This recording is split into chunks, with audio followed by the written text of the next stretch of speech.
What's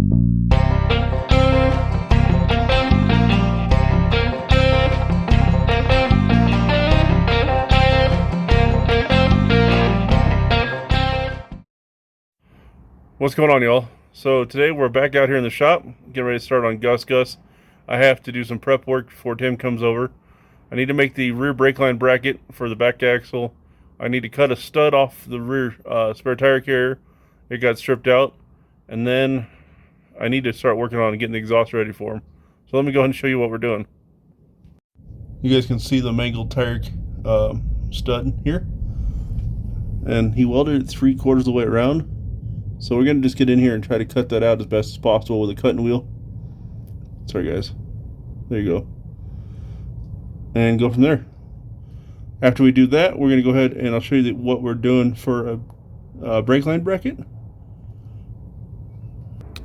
So for the brake line bracket, we're going to cut a piece of square tube down and make a small C channel basically. As you can see, I've already got it marked out. And then we're going to drill a hole in the center right here, and then we're going to tap that to a 3/8 to hold that rear brake line. If we walk back here real quick, you guys can see the Ford or the Jeep brake line just sitting on top of the axle, and the breather's behind it. On the factory Jeep axle, the breather holds the brake line down for security, so we're just going to duplicate that. That way we don't have anything pulling on the brake lines. Then next, we have the exhaust that we have to tweak, and it's fairly straightforward and simple. We're going to take this is the front section of the muffler and the exhaust, and we're going to just cut it off right behind here and ditch the tailpipe. And then we'll just put a dump tube on it for now to get it running. Alright, we had a couple gremlins in this video, and you'll see me introduce things like this. Starting with this one, we went ahead and started grinding the bolts off the rear tire carrier. So let me go ahead and show you that.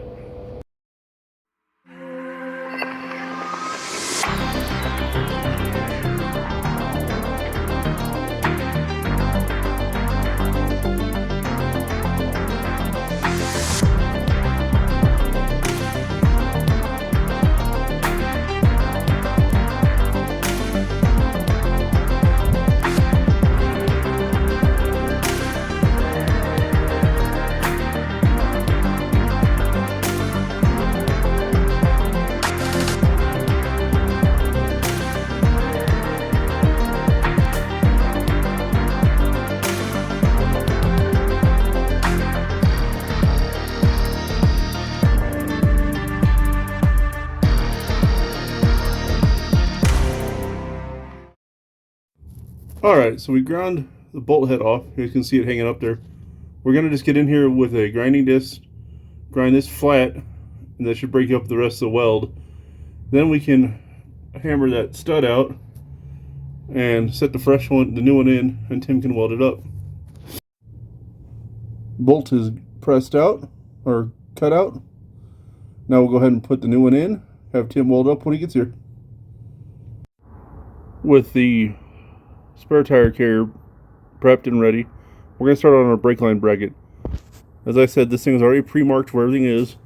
I've already got the center punch for our pilot bit. We'll drill that out, then we'll step it up to the next size, and then we'll tap it.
Alright, well, we got that tapped. We're going to cut this out, make our mini C channel bracket. Then we can go ahead and cut the tailpipe off the exhaust and start mocking all that up.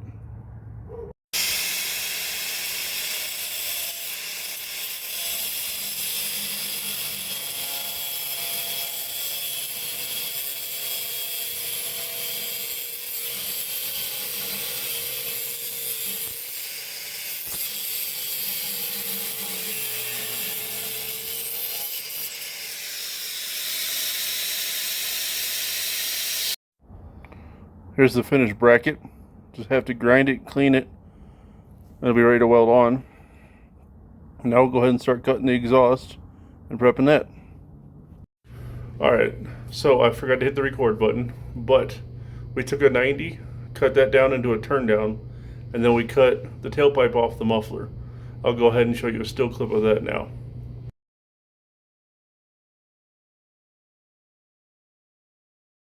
Here's what's going on with the muffler. We went ahead and cut it off behind the muffler.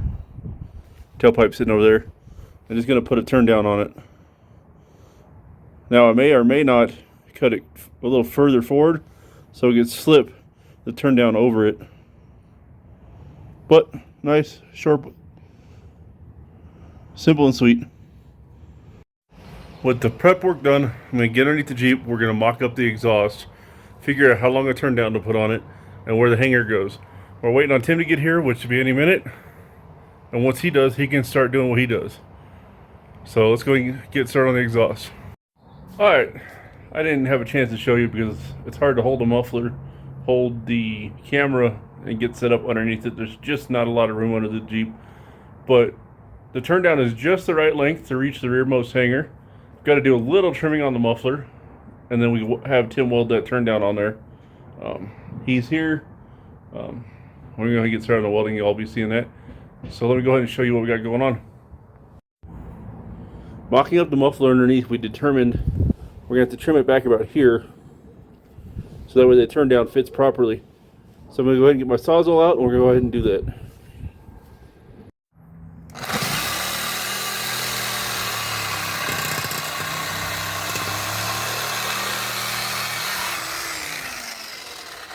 Well, y'all, Tim's here. We're going to go ahead and get this welding done. I told you I got everything prepped for him, so now he can do all the fun stuff. Yeah. So here's what we're doing. We're going to put that bracket just underneath this to secure it, so when we start flexing this, we're not putting all the weight on the brake lines. Because I don't need to lose my brakes again. Welding.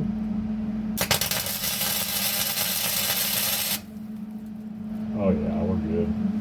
Okay. Oh yeah. All right. I guess here we go.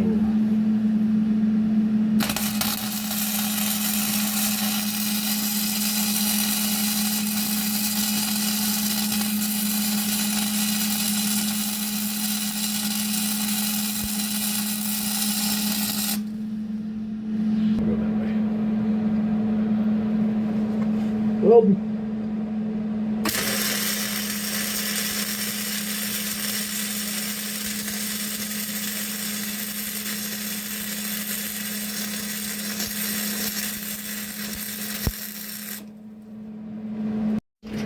Rear bracket's welded on. We're mounting a spare tire on to get the wheel stud centered. Then Tim's going to lay a couple welds and we'll pull the tire back off. Lug nut's not deep enough. Just kind of get it sitting on here. So got me holding the bolt with channel locks. And back here, I don't know if we can get to it. Might not be able to get the camera in there. You guys got the wheel stud right there. So Tim's going to attack it, then we'll pull the tire back off and go from there.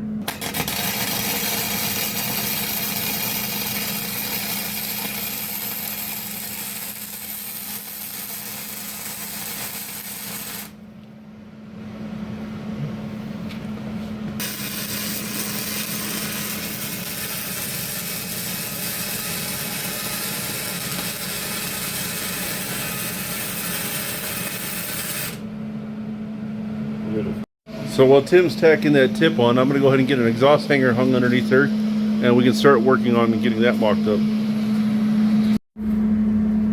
So here we got the hanger. We're just pushing this on. That way we can mock the rest of it up.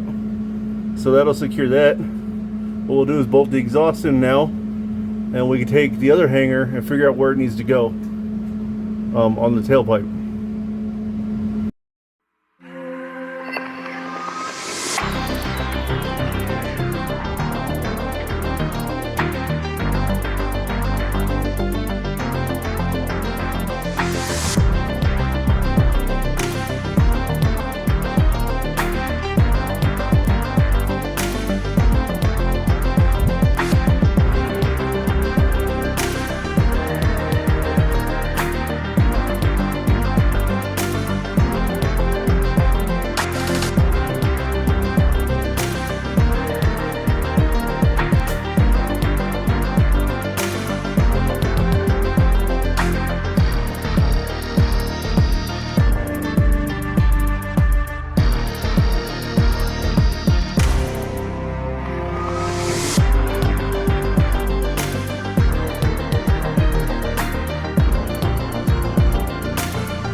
So muffler's hanging. Tim and I already got the hanger bent. Now we're just gonna pop it in. Tim's gonna pop it in place since we both won't fit underneath here, and he'll go ahead and lay the welds. So here's how we're laying. We're gonna have to push it up and then probably trim here a little bit, but it should be okay. Should hold the exhaust up. It's not super long, so there's not a lot of leverage on it. And we have a hanger just about 2 feet in front of it, so.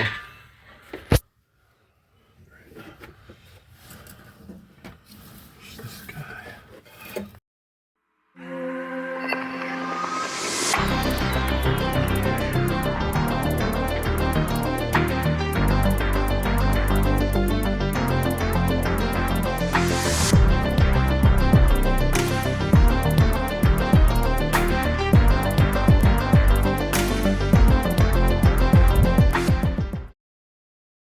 So we did discover the stock exhaust might be really tight to the new drive shafts.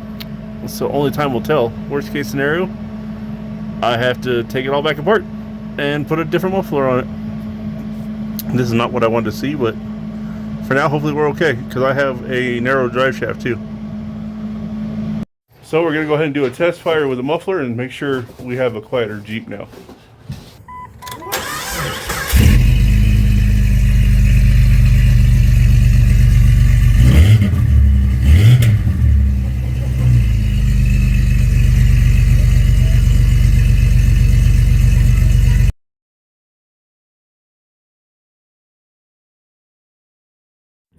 Let's talk about drive shaft clearance.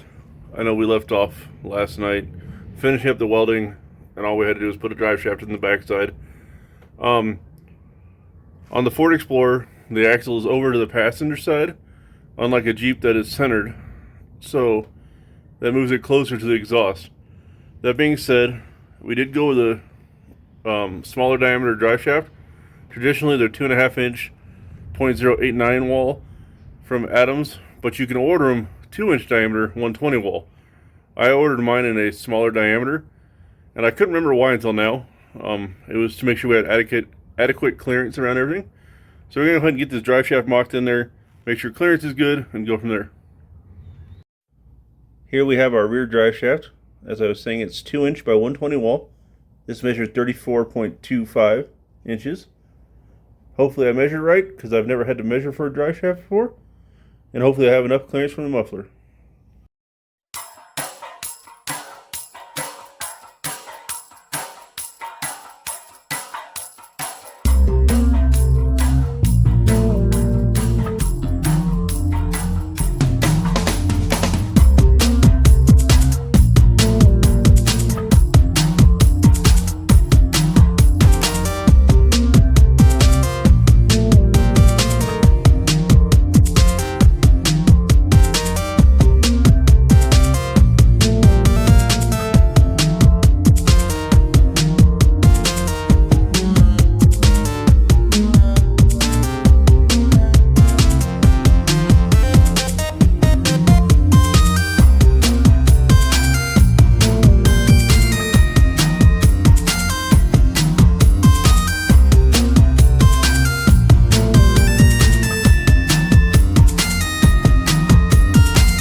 Well, we were concerned about clearance, and we looked pretty decent. Got about an inch there.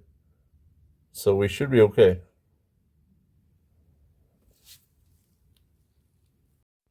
Well, with the rear drive line in, all the welding done, we're going to go ahead and call this video done for now. Next video, we'll button up the front end, tighten things down, get the front drive line installed. So thanks for watching, y'all. God bless. Take care. If you like what you saw, click the like and subscribe button. Thanks again for watching.